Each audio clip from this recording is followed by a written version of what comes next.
माता सुंदर कौर जी के बारे में, जिन्होंने अपने गुरुपति श्री गुरु गोविंद सिंह जी के ज्योति जोत समा जाने के बाद करीब 40 साल तक खालसा पंथ की अगुवाई की थी।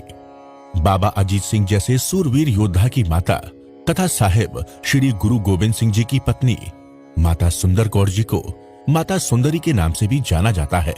23 दिसंबर 1667 ईस्वी में भाई रामचरण के घर जन्म लेने वाली माता सुंदरी जी का विवाह अप्रैल 1684 में गुरु गोविंद सिंह साहिब से हुआ था। माता सुंदरी जी, जिनका बचपन लाड़ प्यार में गुजरा, जिन्होंने गुरुपति के शाही ठाट के अनेकों रंग देखे, 4 साहिबजादों का प्यार, दुलार और सिख संगत का सत्कार प्राप्त किया, अनेकों सूरवीर सिखों की कुर्बानी देखी, अपने गुरुपति के 52 कवियों की रचनाओं का आनंद प्राप्त किया। उस महान गुरुपत्नी ने अपने गुरुपति और पुत्रों के बाद करीब 40 साल तक अकेले ही बड़े अच्छी तरीके से खालसा पंथ को संभालते हुए बुलंदियों तक पहुंचाया। माता सुंदरी जी के आने की खुशी में श्री गुरु गोविंद साहिब जी ने गुरु का लाहौर शहर ही बसा दिया। आप अकेली गुरु की ऐसी पत्नी हुई जिन्होंने 10 गुरुओं के बाद खालसा पंथ को लंबे वक्त तक संभाले रखा और पंथ को जत्थेबंद करने में महान योगदान दिया। उन्होंने बड़े छोटे हर प्रकार के पंथक मसलों को बड़ी समझदारी से सुलझाया, जिनकी पुष्टि उनके हुक्मनामे से होती है। अपने 80 साल के जीवन में गुरुपति के बाद 40 साल तक जिंदा रहकर उन्होंने गुरुपति के द्वारा चलाई गई सिख रहत मर्यादा और सिखी के नियमों का उल्लंघन करने वाले किसी भी शख्स को माफ नहीं किया, फिर भले ही वो उनका गोद लिया बेटा अजीत सिंह ही क्यों ना हो। कर्म के पूरे वचन के सूरे माता सुंदरी जी ने केशों की बेअदबी करने वाले अपने गोद लिए बेटे अजीत सिंह को दोबारा कभी मुंह नहीं लगाया था। सिखी माता जी को बहुत प्यारी थी। दृढ़ स्वभाव की मालिक माता सुंदरी जी ने अपने सिख बेटों को हमेशा बहुत सत्कार दिया। वो बेटे जिनके लिए उनके गुरुपति ने अपने 4 बेटे कुर्बान कर दिए थे। माता जी ने अपने जीते जी खालसा पंथ की जत्थेबंदी में कोई कमी नहीं आने दी और न ही सिखी की शान को किसी तरीके से घटने दिया।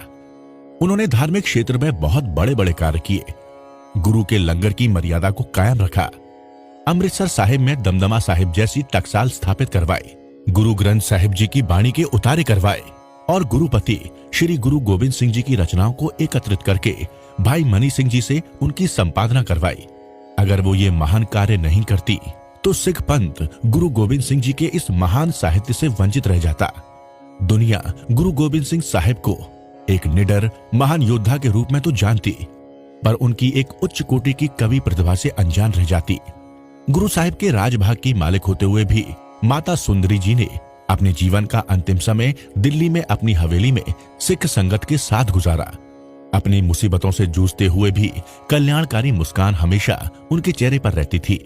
1747 में अपने गुरुपति की निशानी 5 शस्त्र अपने सेवक भाई जीवन सिंह को सौंपकर आप परलोक सिधार गए। दिल्ली के तुर्कमान गेट के पास माता सुंदरी जी की हवेली के स्थान पर आज आलीशान गुरुद्वारा माता सुंदरी जी सुशोभित है और साथ ही माता जी के नाम पर बहुत बड़ा माता सुंदरी गर्ल्स कॉलेज बनवाया गया है। उनके शरीर का अंतिम संस्कार यमुना नदी के किनारे गुरुद्वारा बाला साहेब वाली जगह पर किया गया था, जहां उनकी यादगार भी स्थापित है। नारी समाज को जीने का एक नया अंदाज देने वाली एक मां, धर्मी और सूझवान नायिका, दिलेर और निडर औरत माता सुंदरी जी के द्वारा पंथ को दिए गए महान योगदान को कभी भी भुलाया नहीं जा सकता। दोस्तों, अगर आपको ये वीडियो अच्छा लगा तो इसको ज्यादा से ज्यादा शेयर भी करो और ऐसी और अनेकों वीडियो देखने के लिए गुरुद्वारा बंगला साहिब का, गुरुद्वारा शीशगंज साहिब का, गुरुद्वारा रकाबगंज साहिब का और मेरा मनजिंदर सिंह सिरसा का पेज लाइक करो। आपका बहुत बहुत धन्यवाद।